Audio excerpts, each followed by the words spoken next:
Welcome back. As we mentioned, lawmakers in the House are currently voting on a pair of what are best called anti-abortion access messaging bills this hour. Republicans brought the bills to the floor, despite abortion being a top issue that rallied voters against them, at least voters in the middle in the 2022 midterm elections. And it comes as House Democrats are navigating their new minority status under new leadership that is hoping to retake the chamber when voters head to the polls in 2024. It has been I think at least since the 1950s, when voters essentially changed control of the House in literally only a 2-year cycle. I'm joined now by one of the Democratic Party's newest leaders, Congresswoman Suzan DelBene of Washington State. She was recently named chair of the Democratic Congressional Campaign Committee, and I know it's something that she's been thinking about a while. Congresswoman, it's good to see you. Happy New Year.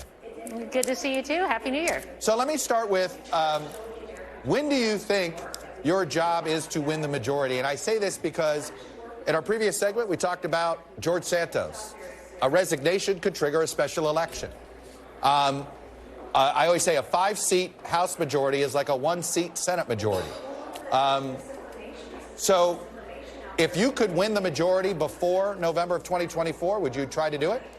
Hey, we're working hard right now. We're going to be ready for special elections that come up and make sure we're in a strong position as we go through this cycle. But absolutely, as you said, we only need 5 seats to take back the majority. And we have 18 seats that Republicans are in across the country that Biden won in 2020. So there's a lot of places where we will be working hard, recruiting great candidates across the country. We're putting together a great team, getting our message out. We're in a strong position. I want you to talk about the tension. You mentioned the 18 Republicans that are sitting in districts that Joe Biden carried in 2020. Many of them are very moderate, not all of them, but many of them are. And they may want to work with Democrats in some issues. At the same time, as a political effort, you guys want to target them for defeat in 2024. How do you navigate that? How does it end up, you don't end up working with these folks as much as you might because of the campaign aspect? Well, let's be clear. Look what we saw just last week. We saw dysfunction and chaos in the election of a speaker, and that was the way that Republicans are governing across the board. Dysfunction electing a speaker, but they were united in enabling extremism and continuing to support extremism. We need, and I think people across the country want to see governance work. They want to see people come to the table, make sure that we are advancing policies. Actually, a lot of policies that we got through the last Congress, a very productive Congress. But we already saw between the vote for the speaker and the chaos there, the rules package they put in place, the attacks on reproductive rights right now. That is the Republican Party, and that's not representative of the communities that we serve and what they want to see happen out here in D.C. Is there, I just had Congressman Ken Buck on, a Republican from Colorado, and he's very into antitrust legislation in the tech world. Is that among the only issues that realistically could actually get bipartisan interest and attention in? Is that one of the few areas? Where do you expect actual bipartisan cooperation issue-wise in this Congress?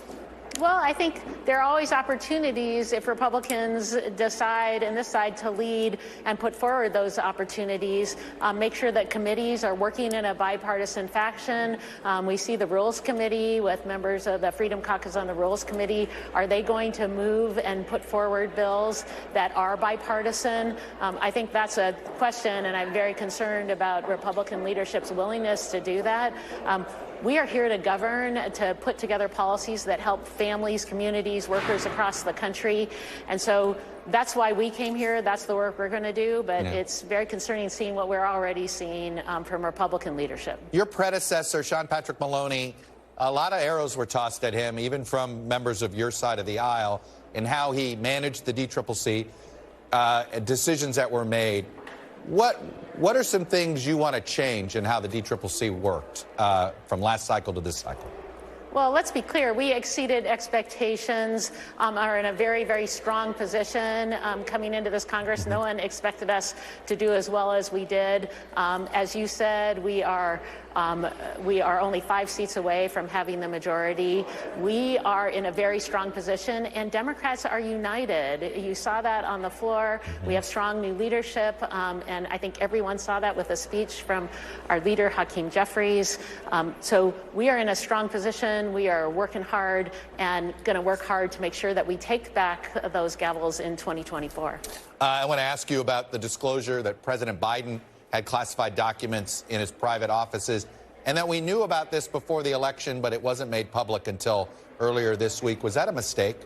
Well, I think it's really important, and we've heard that folks are cooperating, have proactively worked with authorities to deliver the documents back. So this is very important that they have been doing that, and I think is in stark contrast to what we saw with President Trump. But this is obviously a very important situation, and I think it's important that the president and his team have been cooperating.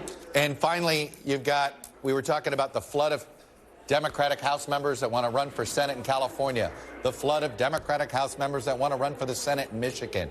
I imagine you'd like to see some of those folks run for re-election and not leave and maybe lose a primary. What's your case to some of them? Are you going to try to talk some of them out of it? Well, I think every cycle we see some folks who seek other office or retire. So we are going to continue to make sure we recruit great candidates. We have a strong bench across the board. We'd love to see great members stay, but I also know that there are opportunities out there for them to continue to make a difference. And we will be in a strong position to make sure that we keep those districts Democratic districts. So you're not sharing polling that tries to convince these folks not to run statewide? We want to make sure we're going to let those folks make the decisions they're going to make, and we're going to be in a strong position to keep those seats. Congresswoman Suzan DelBene, Democrat from Washington State, appreciate you coming on. The new chair of the DCCC, I'm sure, will be speaking quite a bit over the next 2 years. Thanks for watching our YouTube channel. Follow today's top stories and breaking news by downloading the NBC News app.